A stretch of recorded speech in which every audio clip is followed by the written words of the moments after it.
Hello everyone, and welcome back to Apo Mysteria. Today, I bring you some of our most spine-tingling long-form horror narratives yet. In this episode, we'll venture into the rugged, isolated peaks of the Rocky Mountains, exploring 9 profoundly unsettling true accounts of hikers who faced unimaginable terrors in these vast wildernesses. Each story has been carefully pieced together from first-hand testimonies, ranger reports, and survivor recollections of encounters with the unknown, the savage, and the supernatural lurking in the shadows of these ancient ranges. To safeguard the identities of those involved and honor the gravity of their experiences, some names and specifics have been slightly modified. If you're new to this channel, please subscribe to Apo Mysteria for daily true horror content that will leave you glancing over your shoulder. Don't forget to hit the notification bell so you're alerted whenever the mountains whisper their darkest secrets. I never imagined a simple day hike could turn into a nightmare that would haunt me for years. But that's exactly what happened in the summer of 2017 near Long's Peak in Colorado's Rocky Mountain National Park. My name is Sarah Jenkins, and as a 32-year-old environmental scientist from Boulder, I've spent countless hours exploring these trails, studying the flora and fauna that make this place so unique. I thought I knew the risks, bears, sudden storms, getting lost in the fog, but nothing prepared me for the human horrors hiding in plain sight.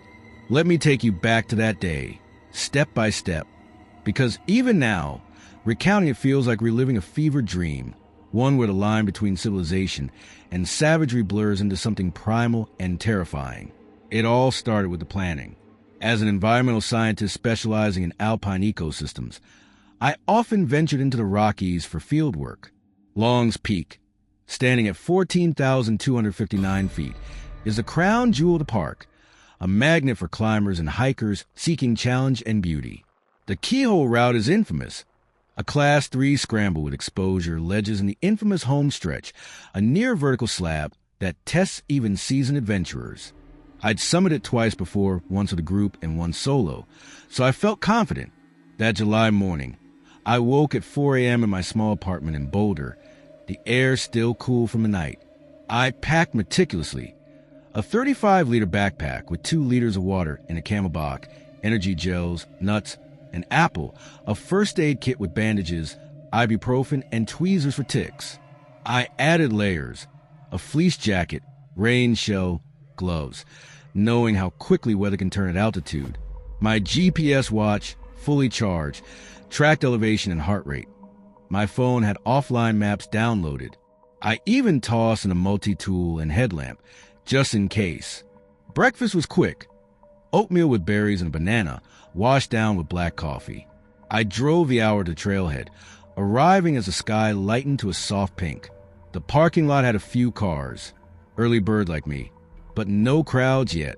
I signed the register at the ranger station, noting my planned route, and expected return by 6 p.m. The air smelled of pine resin and earth, invigorating. I stretched, adjusted my trekking poles, and set off at 5:15 a.m. The first miles were familiar and exhilarating.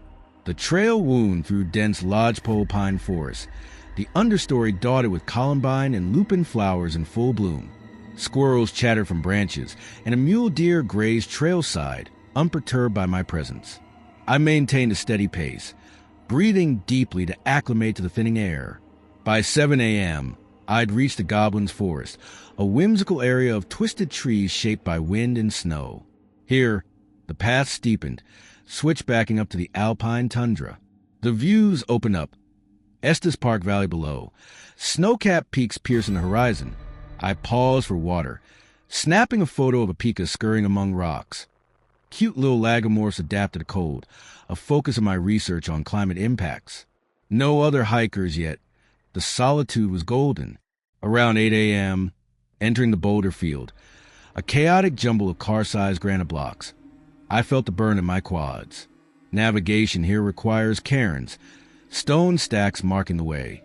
That's when I spotted the anomaly, the set of footprints diverging left from the main route, heading into a cluster of Crumhole's pines, those gnarled, low-growing evergreens that hugged the ground against brutal winds.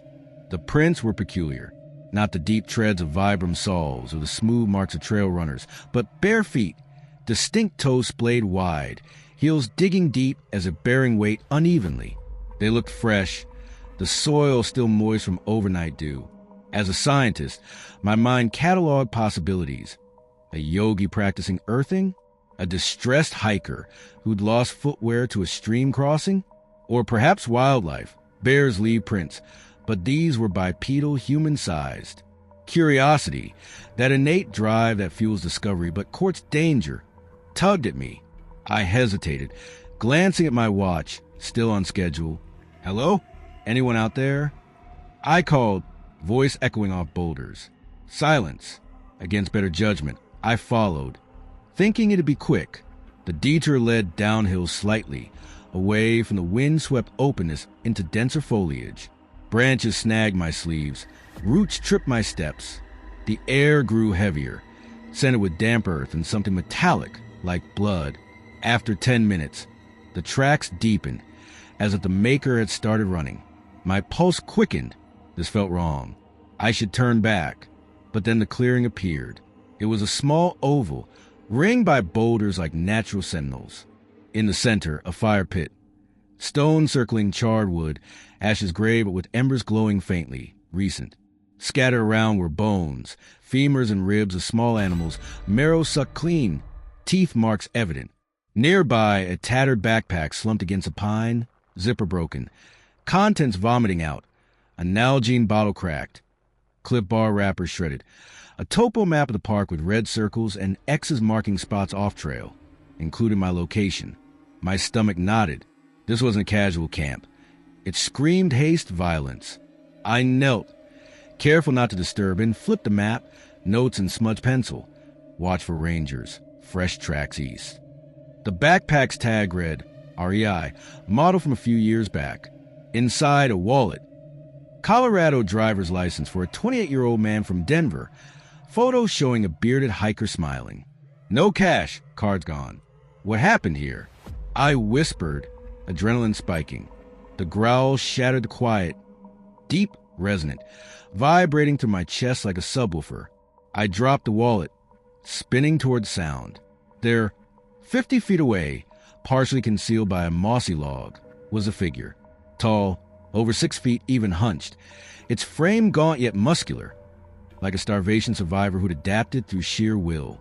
Skin stretched taut over bones, caked in grime, and what appeared to be ritualistic mud smears or old blood.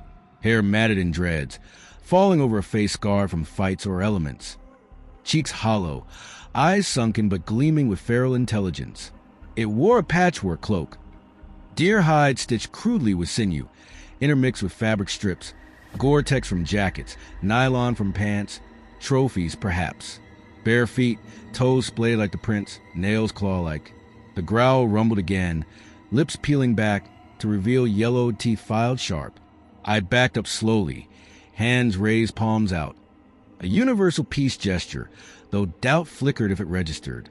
I mean no harm. I'm just a hiker. Do you need food? Water? My voice trembled despite efforts. The figure stood fully, revealing more. A necklace of small bones, animal, human, and a crude bell holding tools, a sharpened rock knife, bone all. It tilted its head, sniffing the air like a wolf assessing prey. Then from left and right, matching growls, two more merged. One shorter, feminine curves under hides, hair braided with feathers, face painted with berry juice or blood. The other bulkier, muscle like a laborer gone wild, holding a spear, branch tipped with obsidian flake point. They clicked tongues, grunted. Communication evolved in isolation, efficient and alien. Realization hit. Ferals. I dismissed urban legends, people rejecting society, devolving in wilds. But here they were, a family unit surviving through scavenging, hunting humans? Reports of missing hikers flooded my mind. Dozens yearly in Rockies, blamed on falls, wildlife, but whispers of mountain folk persisted. Panic surged. I was outnumbered, off trail, no signal at this elevation. Please, I'll leave. Just let me go. The leader stepped forward, spear raised, not aggressive yet, but testing. I turned, bolting back the way I'd come. Thorns tore skin, rocks bruised feet, but fear propelled me. Behind, footsteps thundered, 3 sets coordinated, gaining. A whoop echoed. Hunting call rallying the pack. I risked a glance. Leader closing, eyes locked. Spear cocked. The chase was relentless. My lungs burned at 12,000 feet, oxygen thin. I tripped, ankle twisting with agony, but rolled up, limping on. Blood trickled from cuts, scenting the air bad. They were 30 feet back. Grunt excited. I veered right, hoping for the main trail. Branches whipped face, drawing more blood. Pain blurred vision, but voices ahead, real hikers. Help! Attack! I screamed, bursting onto the path. For tourists, 2 couples, water bottles in hand, stared shocked. What the? One man stepped forward as I collapsed. They're coming! Wild people. The pharaohs halted at the edge, assessing numbers. Growls low, they retreated, vanishing. The hikers bandaged my ankle, shared water, helped descend. At the ranger station, I reported footprints, camp, pursuit. Skepticism, altitude sickness? But search found the site. Backpack ID to missing hiker. Presumed fallen. Tracks led to a warren of caves, but empty. Bones analyzed. Animal, but 1 human phalange. Case closed as transients. But I know. Feral clan preying on strays. Therapy for nightmares. But scars remain. Hike group now. Rockies whisper dangers. Listen or join the wild. My name is David Harlan, a 45-year-old former Marine from Denver, and what I encountered in the Maroon Bell Snowmass Wilderness in 2019 tested every survival skill I learned in the service. The 4-pass loop is more than a hike. It's a 26-mile crucible through the heart of Colorado's Elk Mountains, a relentless circuit that forces you over 4 passes, each towering above 12,000 feet. It's a journey of breathtaking beauty and profound isolation, a place where the sheer scale of the maroon-stained peaks and the silence of the alpine valleys can make you feel both insignificant and completely alive. I sought that feeling out, a solo backpacking trip, to scrub my mind clean after a bitter divorce that left my life in Denver feeling hollow and staged. I needed the raw, unfiltered challenge, a mission to reclaim a piece of myself I thought I'd lost. But the wilderness I loved, the wilderness I trusted to be a stern but fair teacher, revealed a savage underbelly I never could have imagined, turning my quest for peace into a brutal fight for survival against a horror that felt both ancient and utterly, terrifyingly human. My preparation was a ritual of discipline, a carryover from my years in the Corps. I spent weeks studying the route, memorizing the topographical maps, until I could visualize every contour of West Maroon, Buckskin, Fravert, and trail rider passes. I knew the weather patterns, how afternoon thunderstorms could materialize from a clear blue sky in minutes, how the temperature could plummet from a sunny 60 degrees to a life-threatening 30 in the shade of a passing cloud. My pack was a testament to military precision, a 65-liter Osprey ether weighed and balanced. Inside, I had 2 days of MREs, meals ready to eat, familiar and calorie-dense, a soy water filter for the countless streams, a Leatherman multi-tool, a Garmin InReach satellite communicator for emergencies, and my K-Bar fighting knife, its worn leather sheath a comfort against my hip. I added a lightweight but sturdy tent, a sleeping bag rated to 15 degrees Fahrenheit, a headlamp with redundant batteries, and a canister of bear spray, though the greater danger, I would learn, walked on 2 legs. My boots were Salomon Quest 4 DS, broken in over 100 miles, and I carried a monocular with night vision capability, an old habit from patrols in the Hindu Kush that I never shook. Physically, I was in peak condition. Daily 5-mile runs and weight training had kept the 45-year-old version of me as capable as the 25-year-old Lance Corporal. Mentally, I was a mess, and this trip was my Hail Mary. I left my quiet Denver apartment at 3 a.m., the city lights fading in my rearview mirror, and arrived at the Maroon Lake trailhead by 5:30 a.m. The iconic maroon bells were reflected perfectly in the still, dark water, a scene so pristine it felt like walking into a postcard. The first day was everything I had hoped for. The trail climbed steadily through aspen groves, their leaves shimmering in the early light, and opened into meadows bursting with color, blue columbines, fiery Indian paintbrush, and purple lupins. The air was thin and clean, scented with pine and damp earth. Marmots whistled their alarms from rocky perches, and I caught sight of a golden eagle circling high above, a dark speck against a vast blue. By late morning, I had summited West Maroon Pass, the wind whipping at my jacket, the world spread out below me in a dizzying panorama of peaks and valleys.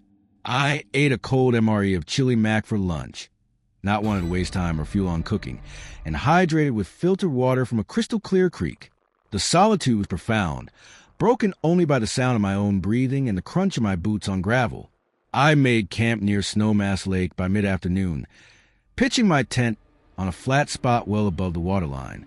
I spent the evening fishing with a collapsible rod, catching a few small cutthroat trout that I released, simply enjoying the act. That night, as a billion stars pricked the velvety black sky, I lay in my sleeping bag and felt, for the first time in months, a sense of peace. The divorce, the lawyers, the silence in my empty house. It all felt a million miles away. Day 2 began with an unease I couldn't quite place. As I started to climb toward Fravert Pass, I felt that old, familiar sensation from my patrol days, the feeling of being watched. The hair on the back of my neck stood up.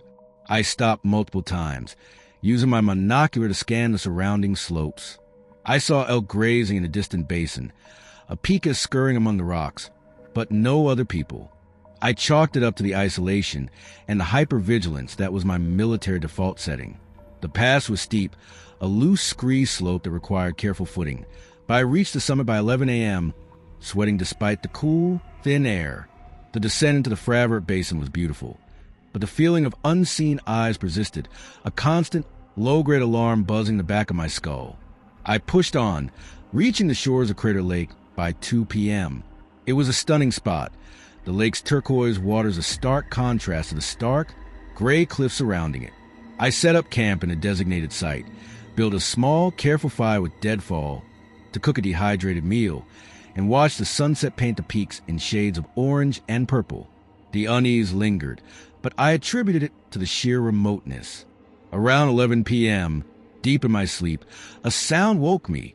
Not the wind, not an animal foraging, but the distinct, deliberate crunch of a footstep on gravel, circling my tent. Training took over. I moved silently, unzipping the tent flap just enough to peer out, my K-bar cold and familiar in my hand. I swept my headlamp beam across the darkness. For a moment, nothing. Then, a flicker of movement. A shadowy figure, low to the ground and moving with predator's grace, darting behind a large boulder about 30 yards away. It was humanoid, but its posture was wrong, hunched and fluid. Identify yourself. I barked, the command tone automatic. No answer. Instead, a high, piercing whistle cut through night, a sound that was neither bird nor animal. It was answered immediately by 2 more from different directions, triangulating my position. My blood ran cold. This was an ambush. This was a coordinated hunt. I killed the fire, smothering the embers with dirt. My mind was a checklist: weapon, communication, egress. I shoved my knife, satellite communicator, water, and the bear spray into my go bag, abandoning my main pack in tent. I thumbed the SOS button on the inReach, praying the signal would get to the towering rock walls. I needed high ground, a defensible position. Moving quickly and quietly, I began climbing the slope behind my camp, using the night vision on my monocular to pick a path through the boulders. The whistles followed me, echoing through the basin, herding me subtly but unmistakably toward a narrow gorge between 2 cliffs, a perfect kill zone. My heart hammered against my ribs, the altitude making each breath a desperate gasp. As I reached the mouth of the gorge, they emerged from the shadows. There were 5 of them. They were emaciated, their bodies little more than skin stretched taut over bone and sinew. But they moved with feral strength that was unnerving. Their clothing was a horrifying patchwork of rags and hides, a torn Patagonia shell here, a shredded fleece there, all stitched together with what looked like animal sinew and strips of bark. Their skin was dark and leathery from a life spent exposed, crisscrossed with scars. Their hair was long, matted into dreadlocks adorned with feathers, bits of bone, and what looked like polished river stones. Their eyes held no humanity, only a flat, predatory gleam. They were armed with crude but effective weapons. Rocks that had been painstakingly knapped into sharp-edged hand axes. Heavy branches studded with rusty nails to form clubs. And one, the tallest who seemed to be the leader, held a spear. A straight sapling tipped with a vicious-looking shard of obsidian. The leader grunted, a guttural sound, and the others fanned out, cutting off any hope of retreat. "Back off," I yelled, holding the K-bar in a fighting stance. One of them, a wiry man with crazed look in his eyes, let out a shriek and charged, swinging his nail-studded club. My training took over. I sidestepped the wild swing and slashed with my knife, opening a deep gash on his arm. He barely seemed to notice, the pain lost in whatever frenzy drove him. Another came at me from the side, grabbing for my go bag. I drove my elbow backward, feeling it connect with his throat with a satisfying crunch. He staggered back, gagging, but they were too many. A thrown rock, sharp and heavy, caught me on the shoulder, and my right arm went numb, the knife slipping from my fingers. They swarmed me then, their weight bearing me to the ground. The smell was overwhelming, a mix of unwashed bodies with smoke, rotting meat, and something else, something metallic and primal. They pinned me, and one of them produced a set of rusty, handmade manacles, cold and rough, and clamped them around my wrists. I fought, kicking and headbutting, but a sharp blow to the back of my head with club-sent stars exploding across my vision, and the world faded to a throbbing, painful gray. I came to as they were dragging me through the woods. My head pounded, and my shoulders screamed with pain. We arrived at their lair, a cave hidden behind the thunderous curtain of a waterfall, the entrance completely invisible from the outside. Inside, the flickering light of a small fire revealed a scene from a nightmare. The walls were lined with piles of gear, dozens of backpacks, hiking boots, smashed cameras and phones, all trophies from their victims. In one corner, a heap of bones, some animal, some disturbingly human, had been gnawed clean and discarded. The air was thick with the stench of death. They chained me to a metal ring bolted into the cave wall, the cold seeping into my bones. They tore through my go bag, devouring the MREs with animalistic grunts, fighting over the packets of peanut butter. The leader, the one with the spear, approached me. He leaned in close, his breath foul, and sniffed me like a piece of meat. Strong, he muttered in broken, guttural English. Good for Hunt. Later, I would learn from investigators that this group was likely composed of survivors or descendants of survivors from a small plane that crashed in the region in the late 1990s. The official report listed all passengers as deceased, but the wreckage was never fully recovered. These were the lost, stranded, and forced to adapt, their humanity stripped away by years of isolation and starvation until they became this. Cannibals, preying on the very people who ventured into their territory. For hours, they tormented me. They burned my arms with hot embers from a fire, laughing at my stifled screams. They spoke in their clicking, grunting language, pointing at me and my gear. I played dead, conserving my energy, my mind working the problem. My training had included escape and evasion. I had a small, hidden pick in the seam of my pants. When their sentry finally nodded off, his head lolling against the cave wall, I went to work on the crude lock of my manacles. It felt like an eternity, my fingers slick with sweat and blood, but finally, with a quiet click, they sprang open. I moved like a ghost. I retrieved my K-bar from where it had been discarded near the fire. The sentry never woke up. I slit his throat, the act grim and necessary, the warm blood coating my hand. I grabbed the bear spray in my in-reach, which was still blinking. A message on the screen read, "Help is on the way." I sprayed the sleeping forms near the fire, the cloud of capsicum filling the cave, and then I ran. I burst out from behind the waterfall into the freezing night, their enraged roars echoing behind me. I ran without direction, fueled by pure adrenaline, navigating by the stars, my only goal to put as much distance between me and that cave as possible. The in-reach guided the rescuers. A Colorado Parks and Wildlife helicopter found me at first light, huddled and hypothermic in a grove of trees miles from the cave. The subsequent search of the lair confirmed everything. The gear was linked over a dozen missing persons cases spanning 2 decades. The human remains were extensive, The pharaoh group itself had vanished back into the trackless wilderness, and to my knowledge, they were never found. The physical scars on my shoulder and arms have mostly faded. The psychological ones are a different matter. I still have nightmares of those gleaming eyes in the firelight, of the smell of that cave. I don't hike solo anymore. The Rockies are still beautiful, but I now know that their most remote corners hide not just beauty and solitude, but also a primordial savagery that sees a lone hiker not as a fellow human, but as prey. The wild doesn't just test you. Sometimes it tries to consume you. I've always been drawn to the solitude of the Rockies, but after what happened in Wyoming's Wind River Range in the summer of 2020, solitude feels like a curse. My name is Elena Vasquez, and I'm a 28-year-old wilderness photographer from Jackson Hole. My life's work is to capture the raw, untamed spirit of these mountains, to frame the moments of sublime beauty that most people only see in galleries or on calendars. The Wind River Range, with its jagged granite spires and sapphire lakes, is one of my favorite canvases. It's a place where the veil between this world and something else feels impossibly thin.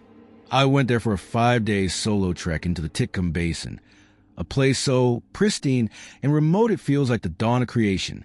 I sought to photograph the aurora borealis, a rare but possible sight that far south, dancing over the jagged teeth of Fremont Peak. I returned with my photos, but I also returned with something else, a profound, chilling knowledge that we are not always alone in the wilderness, and that some things sharing the shadows with us are not, and perhaps never were, entirely of this world. My preparation was that of an artist and a seasoned backpacker. I packed my Canon 5D Mark IV, 3 lenses, a sturdy tripod, a stack of memory cards, and extra batteries, all carefully wrapped in waterproof bags. My shelter was a minimalist tent, my sleeping bag rated for the sub-freezing nights, and my food was a collection of dehydrated meals and high-energy snacks. Most crucially, I carried a satellite messenger. In country this vast and empty, it's the only tether to the world you leave behind.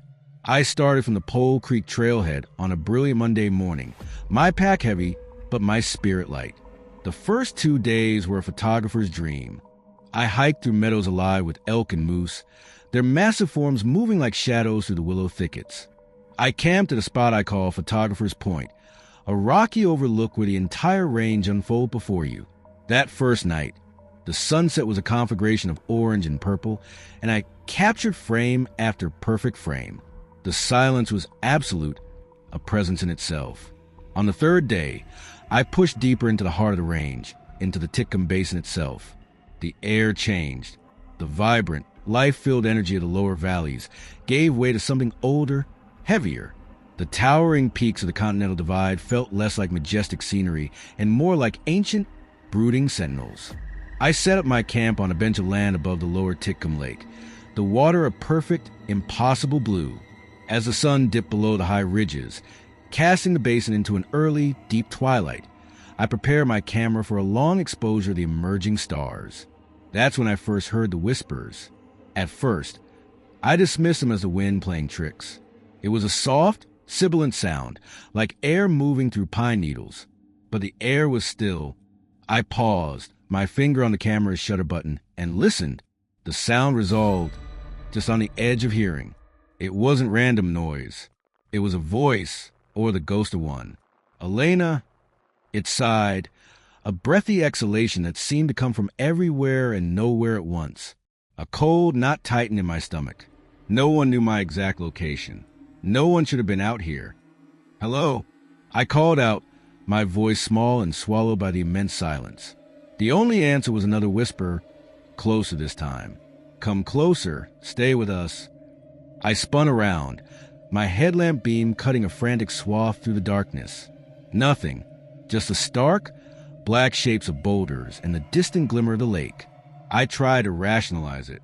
High-altitude hypoxia, auditory hallucinations from fatigue. I built a small fire, more for the comfort of its light and crackle than for warmth. I sat with my back to a large rock, my knife in my lap, the camera forgotten. The whispers continued, a soft, insistent chorus. They didn't feel malicious. Not at first. They felt lonely, desperately, achingly lonely. They began to form coherent phrases, repeating my name with a haunting familiarity. "Elena, we've waited so long. Join us in the cold." Then I saw them.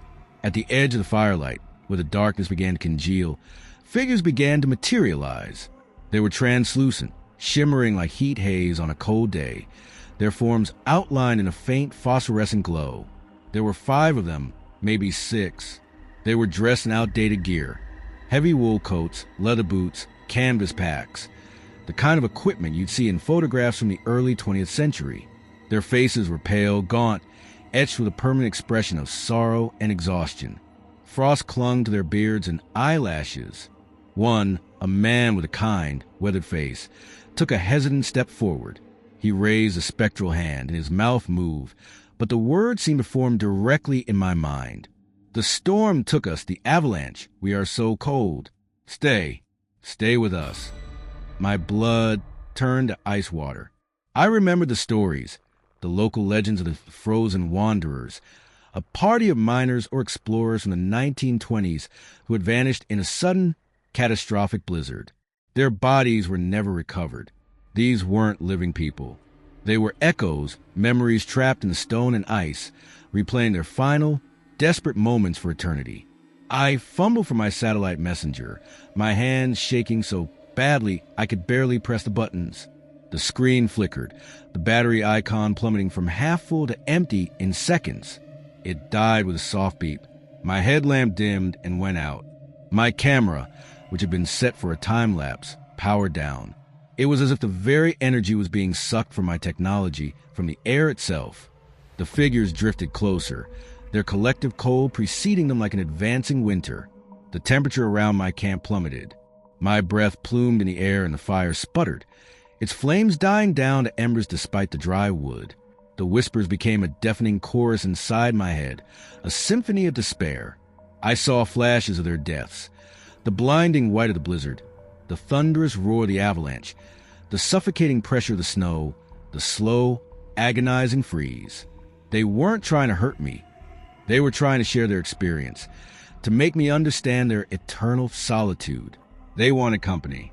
I huddled in my sleeping bag, pulling over my head, but the cold seeped through, and the whispers followed me into that dark space. They pulled at the edges of my sanity, their loneliness a tangible force that threatened to unravel me. I felt an overwhelming urge to just stand up, to walk into their midst, to let the cold take me too. It would be so easy to just stop fighting, to join the chorus. I don't know how long I lay there, teetering on the brink. I clung to the memory of my family, of the sun on my face, of the vibrant, living world I had left behind.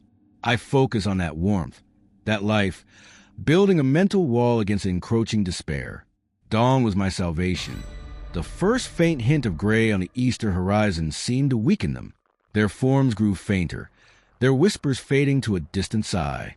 As the sun finally crested the ridge, spilling golden light into the basin, they vanished completely, leaving behind only a profound, empty silence and a deep, bone-chilling cold that had nothing to do with the temperature. I was found later that morning by a ranger patrol, alerted by my initial check-in days before. I was delirious, suffering from hypothermia, my lips blue. I babbled about the miners, the cold, the whispers. The rangers didn't scoff. They exchanged grim looks. They knew the stories.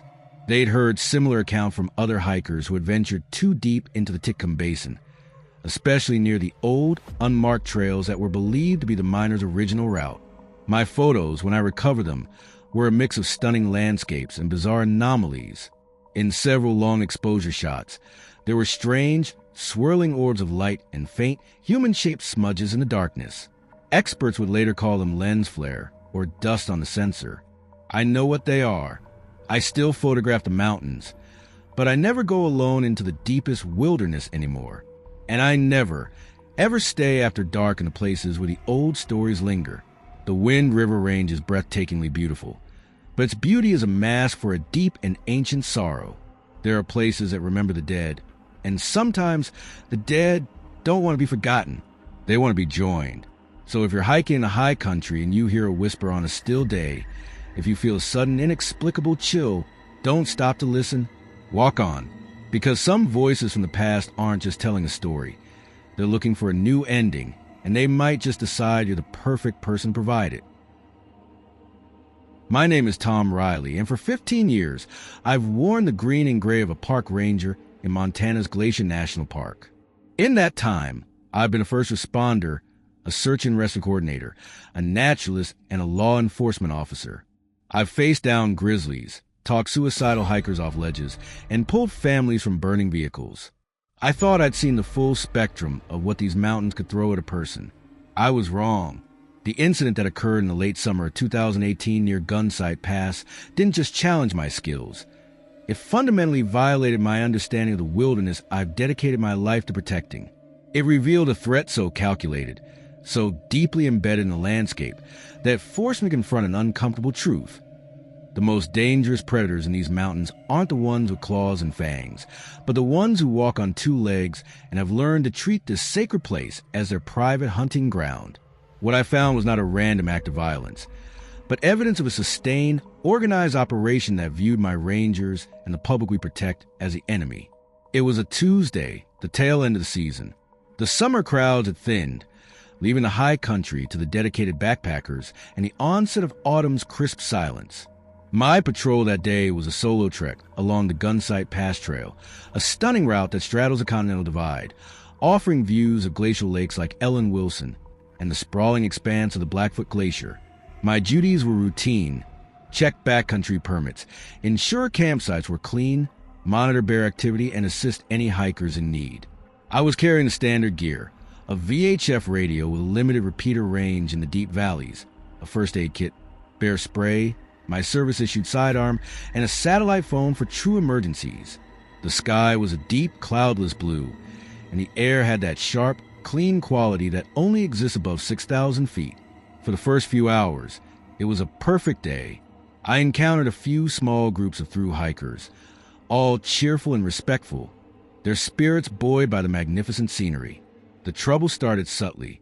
Near the head of the pass, about a mile off the main trail, I spotted a wisp of smoke that shouldn't have been there. Campfires are heavily restricted in this area due to high fire danger and the fragile alpine ecosystem. My initial assumption was careless hikers, maybe a group that hadn't fully extinguished their breakfast fire. I radioed my position and my intent to investigate, receiving a crackly confirmation from dispatch. Leaving the well-trodden path, I pushed through a dense thicket of subalpine fir and Engelmann spruce. The air grew still, the sound of main trail fading away, replaced by an unnerving quiet. That's when I found the first camp. It was cleverly concealed in a natural depression ringed by boulders. The fire pit was recent, the ashes still warm, but it was the state of the camp that set off alarms. It wasn't the typical disorder of recreational campers. It was sparse, utilitarian, and it had been vacated in a hurry. A few crushed food tins, their labels removed, lay scattered. There were no candy bar wrappers, no discarded beer cans, no traces of the casual detritus of modern hiking. My law enforcement instincts kicked in. This felt tactical. I began a slow, careful search of the perimeter, my hand resting on the butt of my sidearm. That's when I found the first trap. It was a punji pit, a classic, vicious piece of guerrilla warfare. A shallow hole, expertly camouflaged with a lattice of thin branches and a scattering of duff and needles. I only spotted it because the camouflage was a shade too perfect, the materials too freshly cut. Probing it carefully with my trekking pole, I uncovered sharpened stakes of wood, each about a foot long, hardened of fire, and smeared what looked like a dark, foul-smelling substance. Feces, most likely, to ensure any puncture wound would become infected. A cold dread began to pool in my gut. This wasn't for animals. This was for people. I radioed again, my voice low and urgent. "Dispatch, this is Riley. I've got a situation. Illegal campsite, location approximately half a mile northeast of Gunsight Pass. Evidence of defensive structures. Possible hostile presence. Requesting backup." The response was garbled, eaten by the granite walls of the pass. "Say again, Riley? You're breaking." The signal died into a hiss of static. I was on my own. I pressed on, my senses on a razor's edge. Over the next 100 yards, I found 2 more traps. One was a spring-loaded snare, designed to hoist a person into the air by the ankle. The other was a deadfall, a heavy log rigged to a tripwire. These weren't the haphazard efforts of paranoid hermits. They were professionally constructed, placed with strategic intent to cover approaches to the camp. Someone was fortifying a position. Then I found the main site. It was deeper still, hidden in a cave-like recess under a massive granite overhang. This was no temporary shelter. It was a base of operations. Crew bunk beds were fashioned from lashed-together logs. Shelves were carved into the rock wall, holding meticulously organized supplies. Coils of rope, stacks of canned goods with the labels meticulously scraped off, and a horrifying collection of personal effects. I saw watches, wallets, a woman's locket, a child's small hiking boot, trophies. My blood ran cold as I recognized a patch from a rival ranger district. One I knew belonged to a ranger who had vanished on patrol 2 summers prior. His disappearance officially ruled as a fall. I was documenting the scene with my camera when a rock clattered behind me. I spun around. They emerged from the trees not as a disorganized mob, but as a unit, 5 men. They were lean to the point of emaciation, their faces hard and weathered, their eyes holding a flat, predatory calm that was far more terrifying than any feral rage. They were dressed in a disturbing mix of modern hiking gear, high-end shells and boots, clearly stolen, and primitive, homemade items of leather and fur. They were armed. One carried a compound bow, the kind used for big game hunting. Another held a heavy, home-forged knife. The leader, a man with a salt and pepper beard and cold, intelligent eyes, held a modern hunting rifle, its stock worn but its barrel clean. He didn't point it at me. He just held it, a silent statement of power. "This is National Park Service land," I said, my voice firm, projecting an authority I didn't fully feel. "You are in violation of multiple federal statutes. You need to drop your weapons and come with me." The leader smiled, a thin, humorless crack in his weathered face. "This is our land, Ranger," he said, his voice a low, gravelly rasp. "You're the one in violation. You're trespassing." The formality of his speech was the most chilling part. These weren't mindless savages. They were organized. They had a hierarchy. They believed in their cause. "What is this?" I demanded, gesturing at the camp. "Who are you?" "We're the ones who remember," he said. "The ones who didn't bend the knee to your rules, your permits, your fences. This land belongs to the strong. It always has." I knew then that I wasn't dealing with survivors or accident victims. I was facing an ideology. These were sovereign citizens, off-grid extremists, or the descendants of such who had fully embraced a predatory lifestyle. They saw the park not as a place of preservation, but as a resource to be exploited and a fortress to be defended. "I've called for backup." I lied, trying to stall. "This area will be swarming with rangers in an hour." The leader's smile didn't waver. "Your radio doesn't work back here. We know. We make sure of it." He took a step forward. "Now you have a choice. You can leave your gear and walk away, or you can join our collection." He gestured with his head toward the shelf of trophies. It was a bluff, but I couldn't call it. They had the numbers, the terrain, and the clear willingness to kill. My service pistol felt woefully inadequate against the bow and the rifle. My training screamed at me to de-escalate, to retreat and regroup. "This isn't over," I said, slowly backing away. "We know," the leader replied calmly. "It never is." I turned and moved, not running, but walking quickly and deliberately, expecting a bullet in my back at any moment. I heard them following, moving through the trees parallel to me, herding me out of their territory. They were silent, efficient. They knew every rock, every route, after what felt like an eternity. I broke back onto the main trail, my heart hammering against my ribs. A group of startled hikers looked at me, their eyes wide at the sight of a visibly shaken, armed ranger emerging from the brush. The pursuit stopped. When I looked back, the forest was empty. Backup did eventually arrive, and I led a team of 6 armed rangers back to the site. It was empty, cleared out. The traps were disarmed or removed. The bunk beds were gone. The shelf of trophies was bare. Only the cold fire pit remained. My report was met with skepticism. No traps, no hostels, no trophies. The district ranger suggested I'd had a bad reaction to altitude, or perhaps a confrontation with aggressive poachers that I'd embellished. The official record reads, unconfirmed report of hostile individuals. But I know what I saw. I've spent the years since quietly cross-referencing missing persons reports, unsolved thefts from remote cabins, and other strange encounters in the backcountry. The pattern is there, for anyone who knows the look. A family vanishes without a trace on the Pacific Northwest Trail. A remote fire lookout is found ransacked. A hunter is found dead, his death ruled an accident, but his high-end rifle is missing. They're still out there. They're not ghosts or monsters. They're men with a twisted code who have chosen to live outside of all laws, human and natural. They are the true ghosts of Glacier, not spectral, but all too real. Shadows that move through the trees, watching, waiting, and defending their twisted idea of freedom with a ruthless, calculated efficiency. I still walk my patrols, but I never do them the same way. I watch the trees not just for bears, but for the glint of a scope. I listen not just for the cry of an eagle, but for the deliberate snap of a twig. The park is still beautiful, but its silence now holds a different meaning. It's the silence of a battlefield where a war no one knows about is being fought, a war for the soul of the wilderness itself. And I've seen the enemy, and the most terrifying part is that they look just like us until they don't. My name is Kyle Benson. I'm 35 years old, a construction foreman from Fort Collins, Colorado. My world is one of blueprints, concrete, steel, and the straightforward logic of a building going up floor by floor. It's a world where problems have solutions you can see and touch. That's why I loved hiking with my younger brother, Mark. It was our escape from all that, a return to something more fundamental. The plan for Mount Elbert in September of 2021 was supposed to be the pinnacle of our hiking careers, a brotherly conquest of the highest peak in the Rocky Mountains.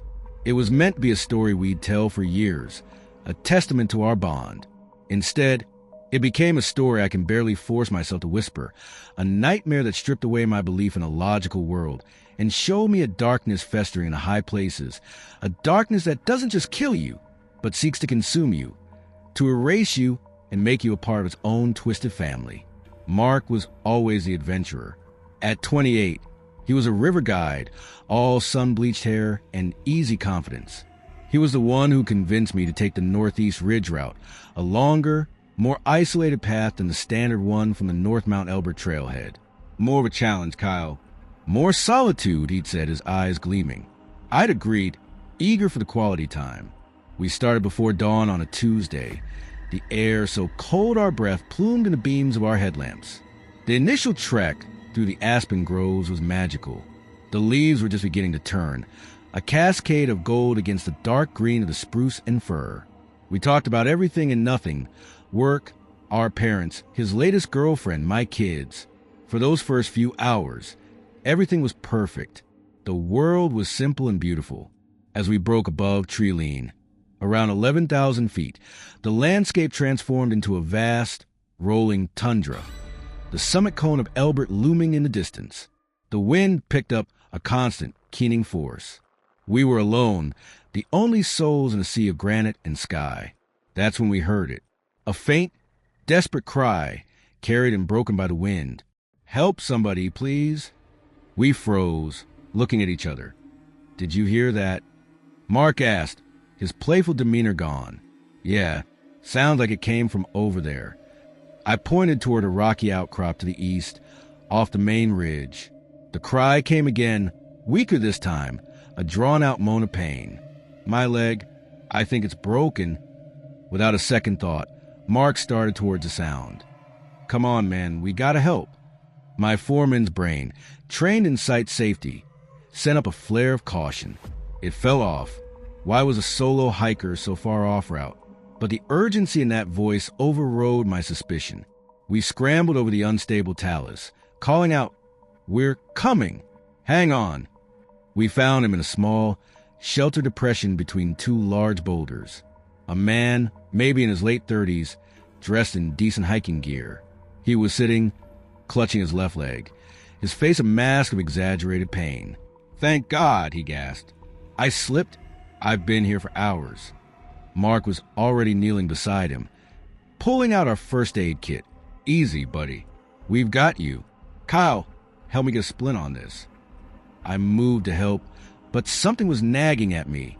His gear was too clean for someone who'd been stranded for hours. His pack, leaning against a rock, looked undisturbed, and his pain, it seemed performative, his eyes darting between us, assessing rather than glazed with shock. I was about to voice my concern when the world exploded into movement. From behind every rock, from shallow scrapes in the earth we hadn't even noticed, figures erupted. They weren't like the feral people you hear about in stories.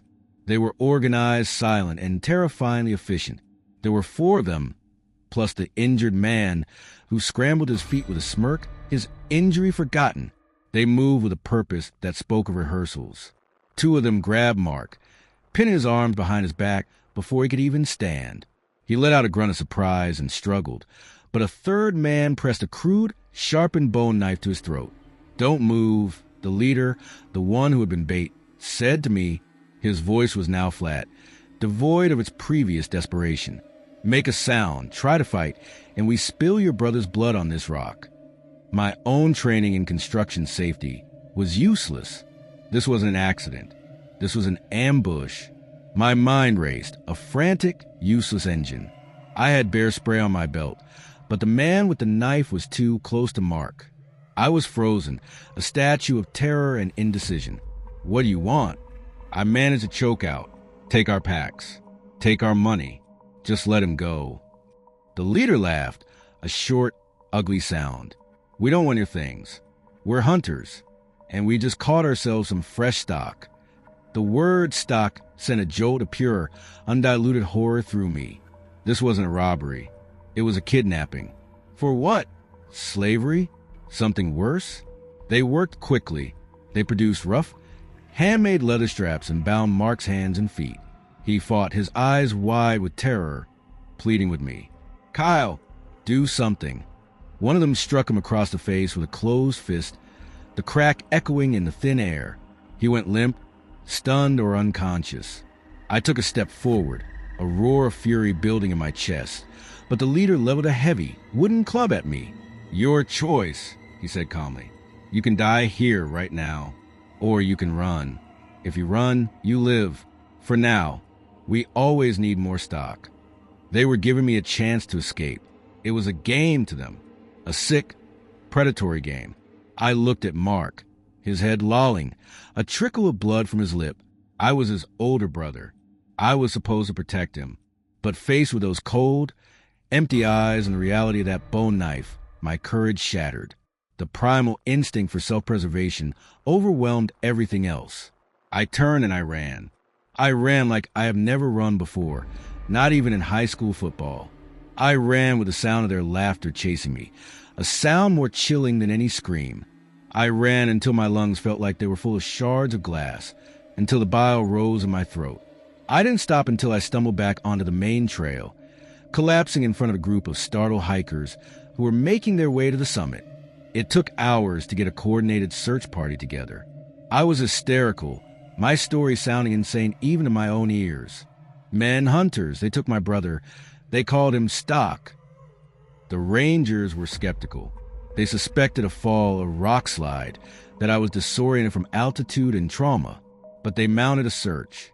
For 3 days, teams scoured the northeast ridge. They found nothing. No sign of Mark. No sign of the ambushers. It was as if the mountain had swallowed them whole. I was a wreck, consumed by a guilt so profound it was a physical pain. I had run. I had left my brother to a fate I couldn't even comprehend. On the 4th day, a breakthrough, a cadaver dog, working a remote, boulder-strewn slope miles from the abduction site, alerted its handler to a narrow, almost invisible fissure in the rock.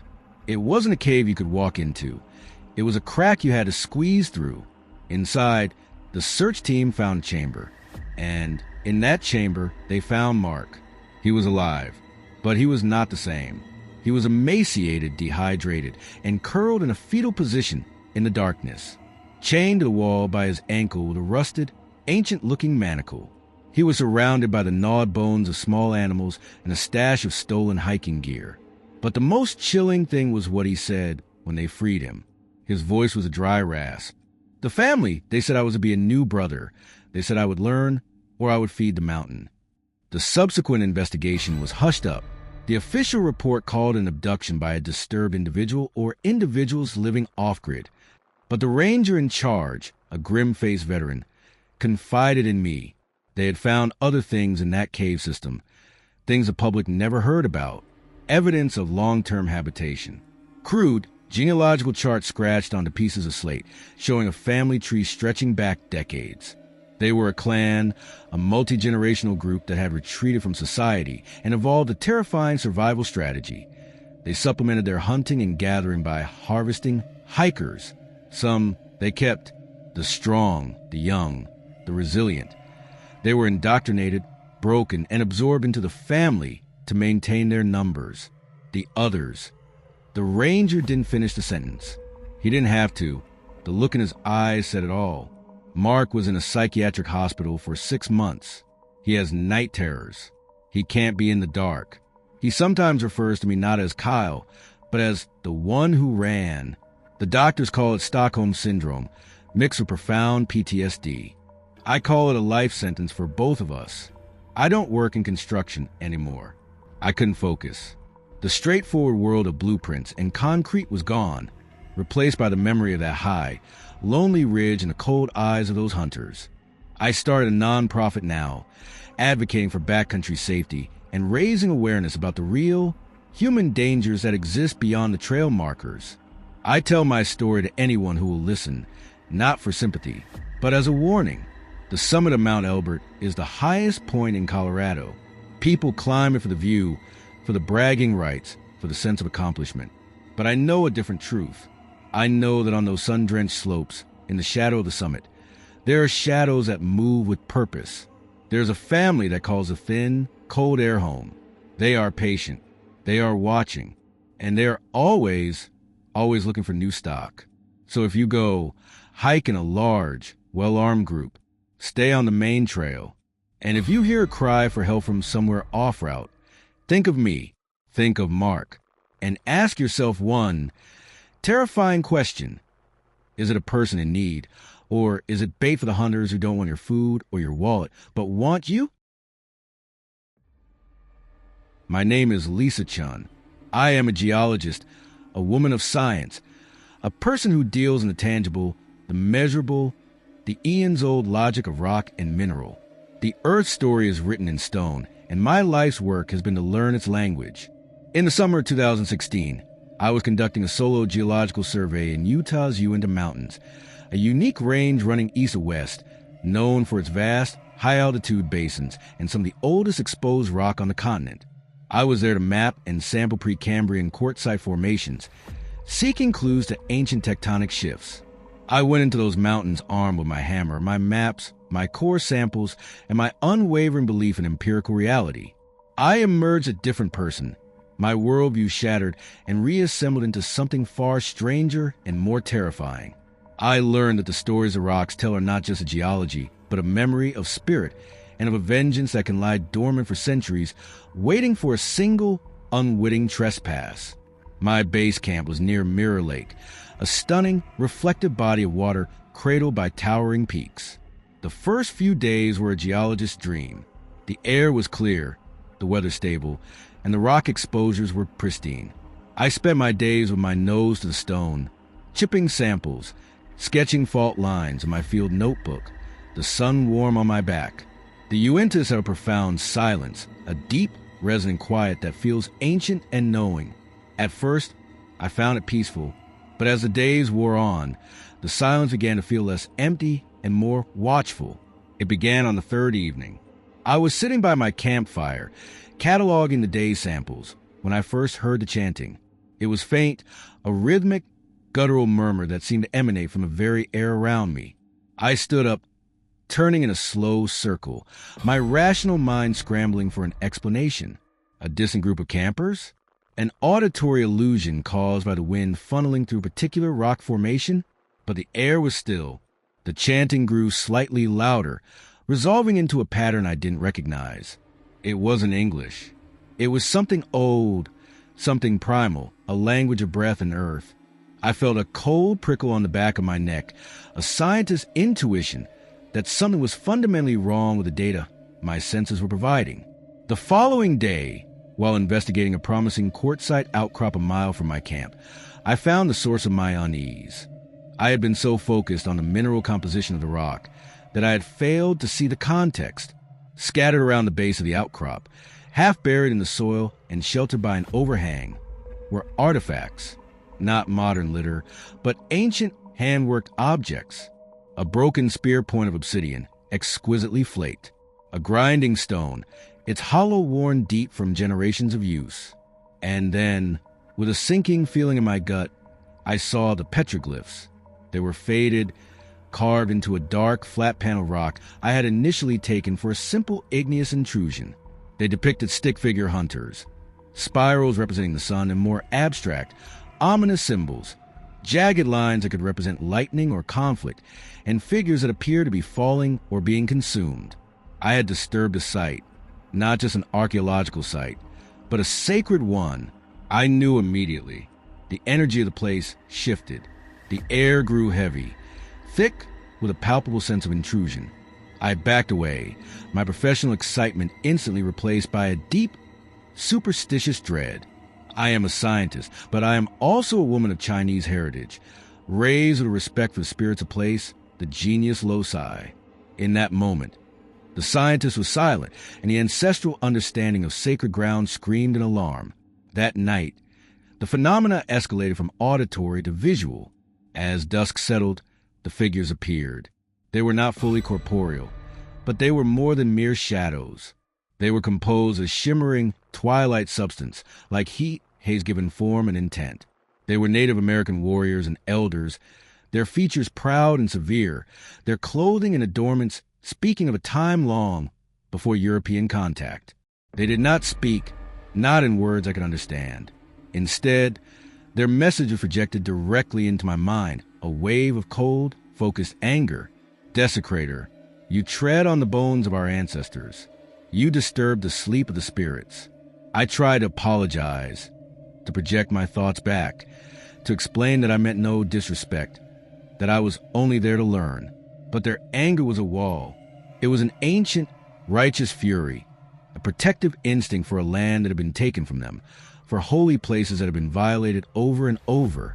One of the figures, a tall elder with a headdress of eagle feathers that seemed to ripple with ethereal light, pointed a long, accusing finger at my tent, at my gear, at me. The temperature plummeted. My campfire, which had been burning steadily, guttered and died as if doused by an invisible bucket of water. The water in my bottle, left by the fire, developed a thin skin of ice. Then the wind began. It was not a natural wind. It did not rustle the trees in a consistent direction. It swirled around my campsite, a miniature, shrieking tornado that tore at my tent and sent my papers and rock samples flying. It was a wind of pure, directed intention. My equipment began to fail. My GPS unit flickered and displayed a jumble of nonsensical characters before going dark. My headlamp dimmed. The battery on my satellite phone, which had been fully charged, drained to zero in a matter of seconds. I was being cut off, isolated, punished. I huddled in my tent, the nylon walls snapping and straining against the unnatural gale. The spectral figures stood in a circle around my camp, their silent condemnation of pressure on my soul. I felt a profound sense of my own insignificance, not in the face of geological time, but in the face of a spiritual history I have been arrogant enough to ignore. This wasn't a random haunting. This was a targeted response to my specific actions. I had, in my scientific fervor, blundered into a place I was not welcome, a place that was still guarded. The siege lasted the entire night. There was no sleep, only terror and a crushing guilt. I wasn't afraid of being killed in a physical sense. I was afraid of being unmade, of having my sanity scoured away by this relentless psychic assault. I prayed to my own ancestors for protection. I apologized aloud to the spirits of the Uintas. I promised to leave and never return. Dawn was my salvation. As the first rays of sun touched the highest peaks, The wind died as suddenly as it had begun. The figures began to fade, their forms dissolving back into the light, their silent accusations replaced by the normal, cheerful sounds of morning birds. The cold lifted. I emerged from my torn tent, shaking and exhausted, to a world that looked perfectly normal. But nothing was normal ever again. I packed what gear I could find and hiked out on trembling legs. I reported nothing to the park rangers. What would I say? That I was attacked by ghosts for collecting rocks? I later did some quiet research. The Uinta Mountains are the ancestral homeland of the Ute and Shoshone peoples. The area where I was camping is known in our oral traditions as a place of great spiritual power, a burial ground for shamans and chiefs. There were old, vague stories from early white settlers and prospectors about strange happenings and vanishing men in that particular basin, stories they had dismissed as superstition. I no longer see the wilderness as a passive subject for study. I see it as a living, remembering entity. The Uinta Mountains, in a profound silence, are not empty. They are full. They are inhabited by the memories of those who loved them first, and those memories have the power to defend themselves. My geological hammer still sits in my garage and used. I cannot bring myself to pick it up. I work in a lab now, analyzing data others bring me. The call to the field is gone, replaced by the memory of that cold, intelligent anger. So, if you're a scientist, a hiker, an adventurer, heed my warning. The land has a memory. It has guardians. And if you are careless, if you desecrate, if you take without permission, you may find that the oldest mountains do not give up their secrets lightly. They have ways of reminding you that some boundaries were never meant to be crossed. My name is Mark Thompson. For 15 years, I've been a certified adventure guide, leading groups through some of the most breathtaking and challenging terrain in the American West.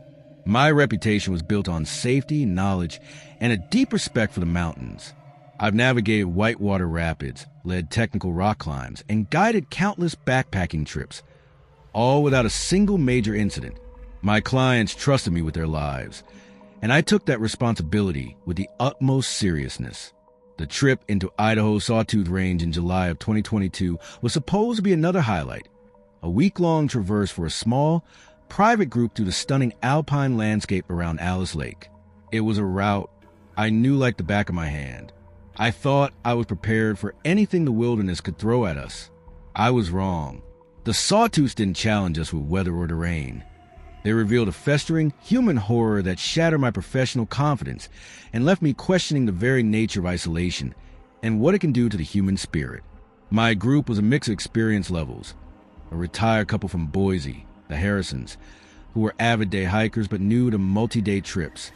Two friends in their 30s, Chloe and Ben, who were fit and enthusiastic, and a solo hiker, a quiet man named Leo who kept to himself. We started from the Tin Cup Trailhead, the air buzzing with excitement. The first 2 days were idyllic. We followed the creek, passed by waterfalls, and camped at serene, lower elevation lakes. The group dynamic was good, the weather held, and the Sawtooths lived up to their postcard reputation. It was on the afternoon of the third day, as we began the steep climb toward the Alice Lake Basin, that I first noticed the markings. Carved into the bark of trees, at irregular intervals, were symbols. They weren't the standard trailblazes or initials of passing hikers. These were crude, angry gashes, a series of intersecting lines that looked like jagged stars or barred gates. Some were fresh, sap still weeping from the wounded wood. Others were old, scarred over and dark. They felt less like communication and more like warnings, territorial markers. I pointed them out to the group, making a joke about teenage vandalism to keep the mood light, but internally, my guide's intuition was setting off alarm bells. This was deliberate, repeated, and it spoke of a persistent presence. We made camp at Alice Lake as planned, the jagged peaks of the Sawtooths reflecting perfectly in the still, cold water. It was one of the most beautiful campsites in the Rockies. As dusk fell, the atmosphere changed. The cheerful banter of the group died down, replaced by a nervous tension. The forest, which had been alive with the sounds of birds and squirrels, fell silent. It was the kind of silence that feels heavy and intentional. I instructed everyone to keep their headlamps and bear spray close, and I stayed up later than usual, sitting by the dying embers of our fire, listening. It was just past midnight when the attack came. There was no warning growl, no shouted threat. One moment, there was silence. The next, our camp was being overrun. They came from all sides, moving with a feral, scrambling grace. They weren't adults. They were teenagers or perhaps young adults, but their faces were contorted with a feral savagery that was utterly chilling. There were 4 of them, 2 boys and 2 girls, dressed in rags and ill-fitting, stolen hiking clothes. Their hair was matted, their skin filthy, and their eyes held a wild, desperate hunger. They didn't speak. They communicated in sharp, guttural barks and hisses. They weren't after our gear or our wallets. They went straight for our food. They tore into backpacks, ripping open stuffed sacks and scattering equipment. Their focus singular: calories. Ben tried to block one of them from grabbing the food bag, and the boy, he couldn't have been more than 16, sank his teeth into Ben's forearm with the force of a wild animal. Ben screamed, more in shock than pain, and stumbled back. The sound seemed to excite the others. The 2 girls started grabbing at the Harrisons, not to hurt them, but to physically move them away from the supplies, their strength surprising and ferocious. My training kicked in. This wasn't a bear. You couldn't yell and wave your arms to scare it off. This was a coordinated, desperate assault. Group up, I yelled, herding my clients into a tight circle. I had my bear spray out, and I discharged a 1-second burst at the legs of the lead boy. The cloud of capsicum hit him, and he let out a choked, animalistic shriek, clawing at his face and retreating. The others hesitated, their predatory confidence broken by this unexpected defense. In that moment, we managed to scare them off, throwing granola bars and other loose food away from our circle as a distraction. They scrambled after the food, snatching it up with frantic urgency, and then vanished back into the dark forest as quickly as they had appeared. We were left shaken, our camp in ruins. Ben's bite was deep and bleeding profusely. It wasn't a clean bite. It was ragged, like the boy had worried at the flesh. We cleaned and bandaged it as best we could, but I was deeply concerned about infection. The rest of the night was spent in a defensive huddle, no one daring to sleep. At first light, I activated my emergency locator beacon. The message was simple and terrifying. Group attacked. Human assailants. Medical evacuation required. The rescue helicopter arrived a few hours later. Ben was flown out immediately, his face pale with pain and fear. The rest of us were escorted out by a team of very serious-looking Forest Service law enforcement officers. As we hiked, I told them everything. The carved trees, the feral teens, the bite. They listened, their expressions grim. They knew something. Days later, an official from the state health department contacted me.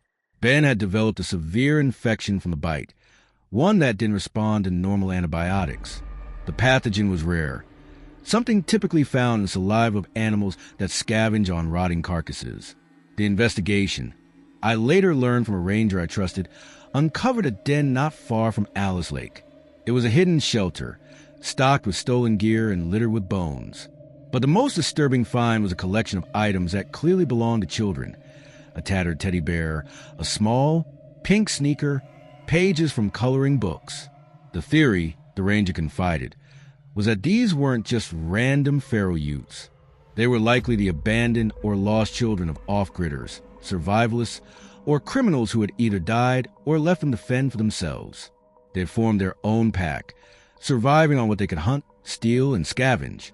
They had grown up in the wild, their humanity stunted and twisted by hunger, fear, and a complete lack of socialization. The carvings were their way of marking their territory, a primitive attempt to control in a world they never made. The official report was sanitized. Aggressive encounter with individuals living off-grid. No mention of the den, the bones, or the children's items. Ben recovered, but he carries the physical and psychological scars. The Harrisons never went backpacking again. Chloe and Ben, the enthusiastic friends, now hike only on wide, populated trails. As for me, I sold my guiding business. The incident broke something in me. I had built my career on the premise that with the right knowledge and preparation, the wilderness was a manageable challenge. But how do you prepare for a pack of feral children? The tragic, monstrous byproduct of human failure. Lurking in the shadows of paradise. The sawtooths are still stunningly beautiful, but I can no longer see that beauty without seeing those desperate, hungry eyes. I now work in outdoor retail, advising others on their adventures from the safety of the store. I still love the mountains, but from a distance, because I know now that the most dangerous animals in the wild aren't always the ones with claws and fur. Sometimes they are the ones who start out just like us, until the wilderness stripped them down to their most primal, desperate core, leaving behind nothing but a hunger that sees other humans not as fellows, but as a source of food. My name is Rachel Ortiz. I'm a 33-year-old freelance writer, and I specialize in long-form pieces about remote places and the people who inhabit them. In October 2019, I was deep in New Mexico's Pecos wilderness, working on an article about the legacy of Spanish sheep herders in the Southern Rockies. I was solo, as I often prefer for these immersive trips, trusting my experience and my instincts. The Pecos is a vast, rugged landscape of dense ponderosa forests, high mesas, and lonely peaks like Trutch's Peak, which loomed over my chosen route. I was seeking solitude and a connection to history. Instead, I stumbled into a very modern, very brutal reality that had no place in my romanticized narrative. I witnessed a crime that revealed the wilderness not as an escape from the modern world, but as a convenient hiding place for its darkest, most violent enterprises. It was a golden hour of my third day, the time when the low sun paints everything in a soft, honeyed light. I had made camp early in a secluded grove of aspens, their yellow leaves shimmering in the breeze. Needing to filter water, I quietly made my way down to a small, nameless creek that cut through a steep-sided ravine. I was moving slowly, silently, a habit I developed to better observe wildlife. That's when I heard them, voices low and tense, carried on the still air from just around a bend in the creek. Crouching behind a fallen log, I peered through the screen of bare branches. There were two men. They weren't hikers. They wore jeans, heavy work boots, and dark jackets, their clothing utilitarian and clean, not the technical gear backpackers. They were arguing in hushed, sharp Spanish. My own Spanish is conversational, honed from growing up in southern Colorado, and I caught enough to freeze the blood in my veins. Not the agreed place. Too close to the trail, one man, younger and leaner, hissed. The pendejo was trying to cut his own deal. He brought this on himself. The other, older and bulkier, replied, his voice a gravelly rumble. Now stop whining and help me. We need to be gone before dark. They were standing over a third figure, a man lying motionless on the ground near the water's edge. Even from a distance, I could see the unnatural angle of his neck in the dark, wet stains spreading across the chest of his jacket. My breath hitched. This wasn't a camping accident. This was a murder. The older man gestured to a heavy-looking, military-style duffel bag at his feet. Get the tools. We'll weight him and send him downriver. The beavers will do the rest. My mind raced, a frantic, terrified slideshow. I was a writer, not a cop. I was alone miles from any help, with no self-service. My satellite messenger was back in my tent. I was a witness to a homicide, and if they found me, I would be next. The romantic historian in me vanished, replaced by a raw, primal fear. This was the underbelly of the wilderness I'd always ignored. The fact that these empty spaces are perfect for those who need to make things and people disappear. I stayed perfectly still, my muscles screaming with tension, as the two men worked with chilling efficiency.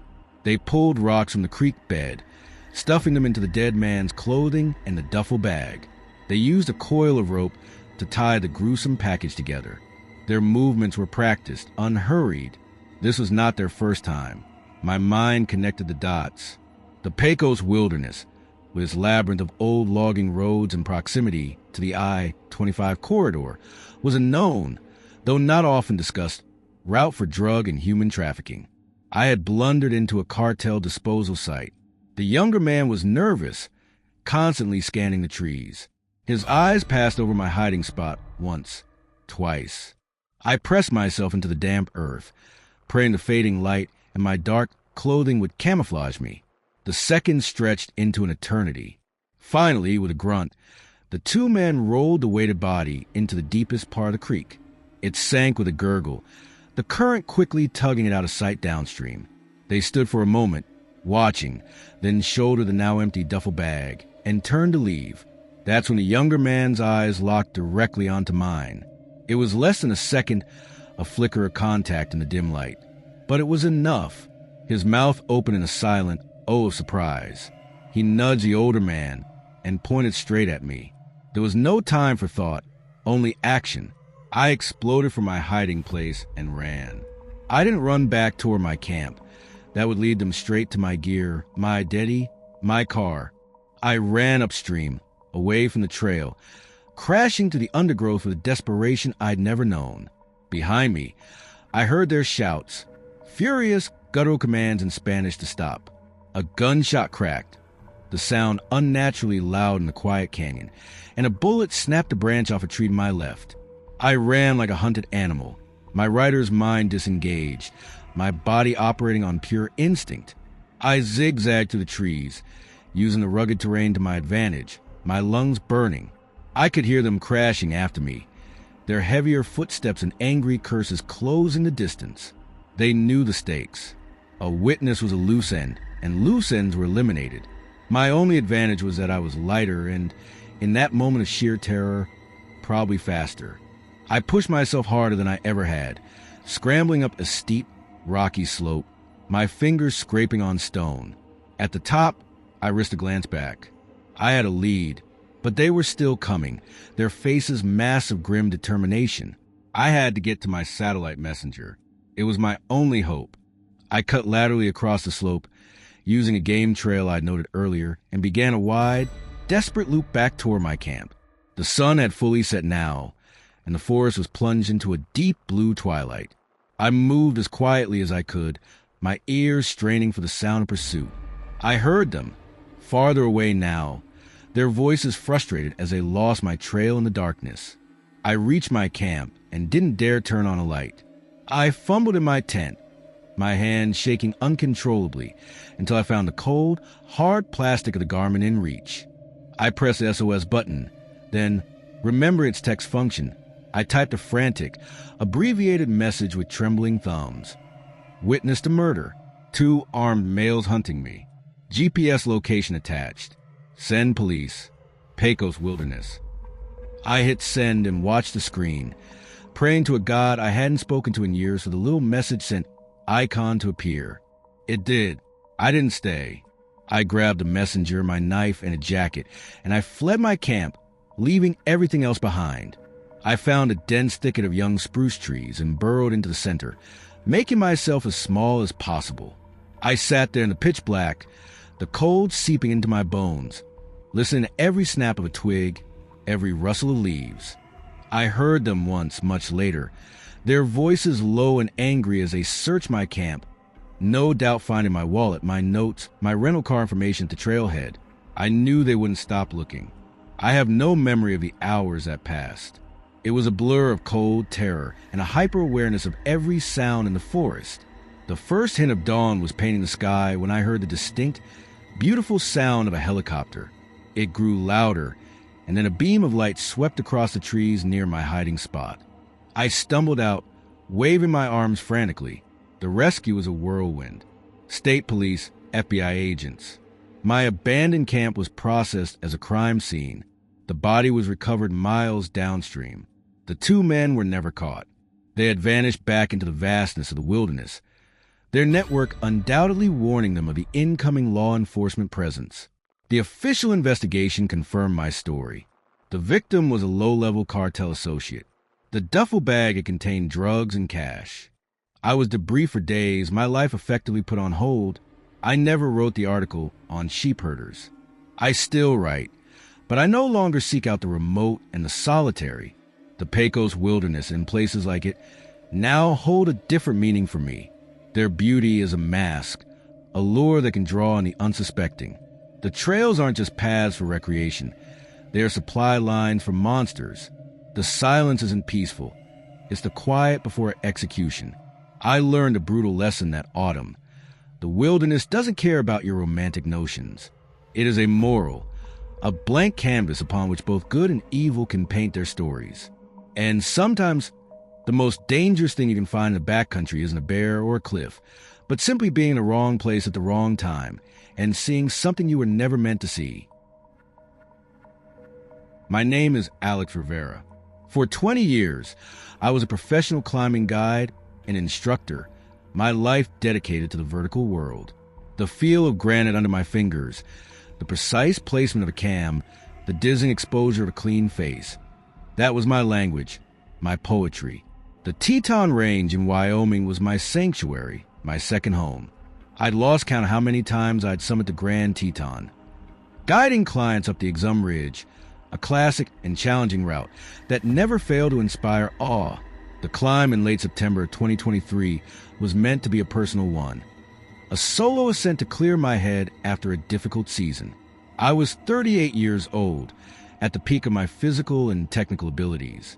I thought I knew every mood, every secret, every potential danger those mountains possessed. I was arrogantly, catastrophically wrong. The Tetons taught me a final, horrifying lesson, that the mountains are not just stone and ice, but living, breathing entities with long memories, and that some routes are not just climbs, but conduits to sorrow so profound it can pull you into the abyss. The forecast was for a narrow window of clear weather, bookended by incoming storms.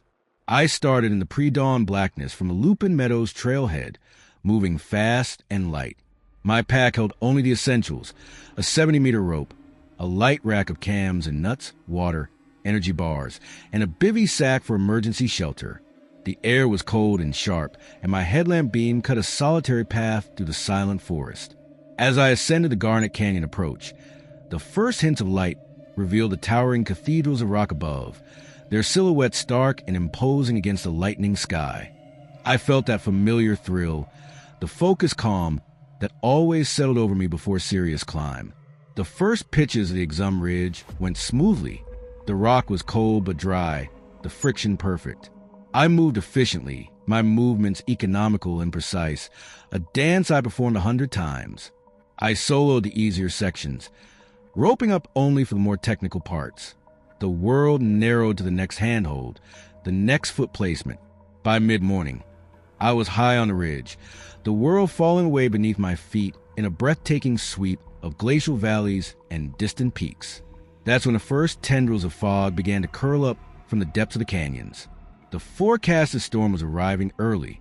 I quickened my pace, knowing I had to summit, and begin my descent before the weather closed in completely. The wind picked up a cold, insistent moan that whipped around the granite spires. The fog thickened, reducing visibility to a few dozen feet, muting the world to shades of gray. The familiar route became alien and disorienting. I was navigating by memory and feel now, the rocks slick with condensation. It was in this muffled, isolated world that I first heard the voices.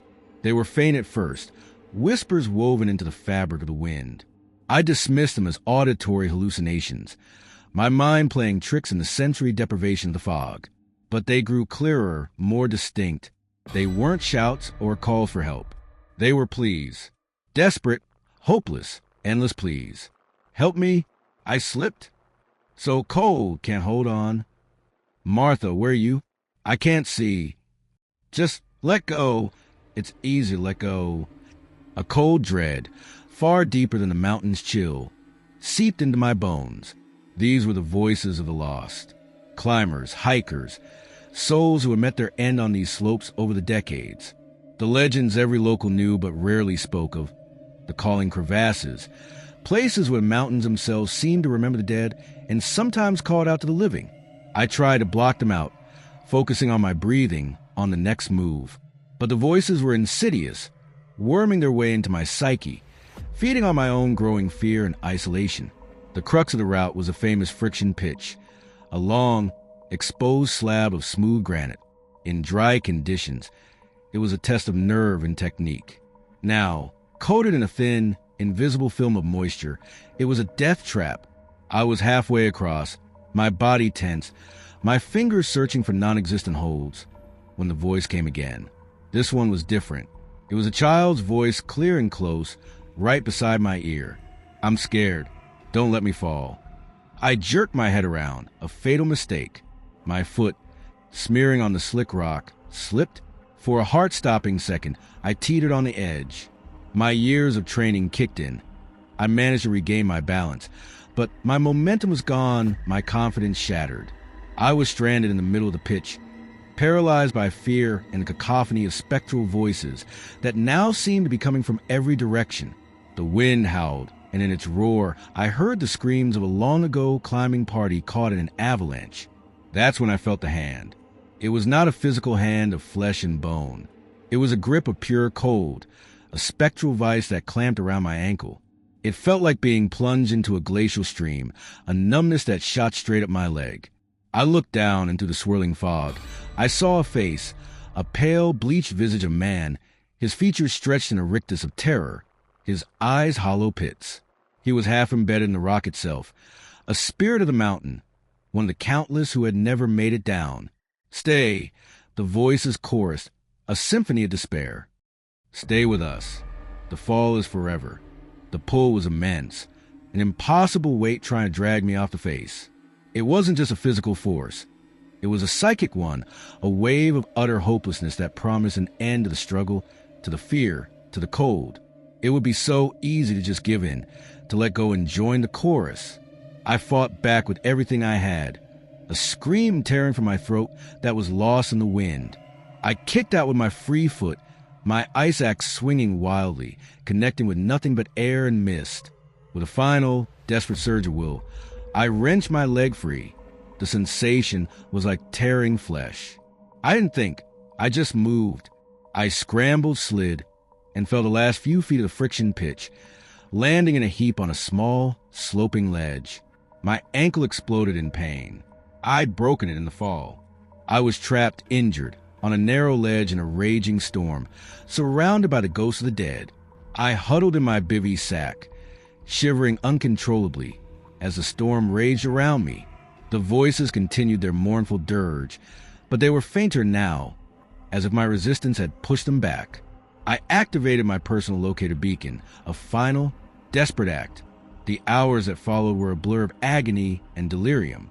I drifted in and out of consciousness, the lines between the spectral voices and the howling wind blurring into a single, terrifying entity. The rescue, when it came, was a miracle born of sheer professionalism and bravery. A Teton County search and rescue team, fighting the same storm, located my signal and performed a technical hoist in near-zero visibility. I remember little of it, only the blessed sight of a human face that was alive, warm, and solid. The physical recovery from the broken ankle was long, but the psychological recovery has been endless. My guiding career is over. I can't even look at a rock face without feeling that spectral cold around my ankle. The doctors call it trauma-induced psychosis. The rescuers, though, they understood. They'd heard stories. They knew that the Tetons, for all their majestic beauty, are also a graveyard, and that in certain conditions, the boundary between the living and the dead can wear dangerously thin. I live in the flatlands now. I miss the mountains every day, but it's a nostalgic, distant ache, like missing a lover who you know was ultimately poisonous. The Grand Teton still stands, proud and aloof, its ridges and faces a challenge to a new generation of climbers. I hope they have better weather. I hope they only hear the wind. But I know the truth. The mountains remember. And on the loneliest, highest ledges, in the heart of the storm, the lost are still waiting, and they are always hoping for company. 9 stories. 9 journeys into the heart of the American wilderness. Where the air is thin, the silence is profound, and the line between legend and reality blurs into nothing. From the pharaoh clans of Long's Peak to the spectral miners of the Wind River Range. From the predatory family on Mount Elbert to the cartel's secret burial grounds in the Pecos wilderness. We have walked these paths together, and we have witnessed the shadows that move within them. These accounts are more than just tales of terror. They are reminders. Reminders that the wilderness is not a theme park. It is not a curated experience. It is an ancient, powerful, and often indifferent force. It operates by its own rules, on its own time, and it harbors secrets that have been festering for generations. Secrets of survival, of loss, of vengeance, and of a savagery that civilization has long tried to forget. The mountains do not care for our permits, our GPS devices, or our plans. They were here long before us, and they will remain long after we are gone. And in their vast, silent expanses, things have taken root, things that have learned to live without us, and in some cases, because of us. They are the ultimate survivors, the ghosts of tragedies past, and the predators who see a lone hiker not as a person, but as an opportunity. So as you plan your next adventure, as you feel the call of the wild stirring in your soul, carry these stories with you. Let them be the voice of caution that whispers in your ear when you consider taking that unmarked shortcut. Let them be the reason you check your gear twice, tell someone your route, and never,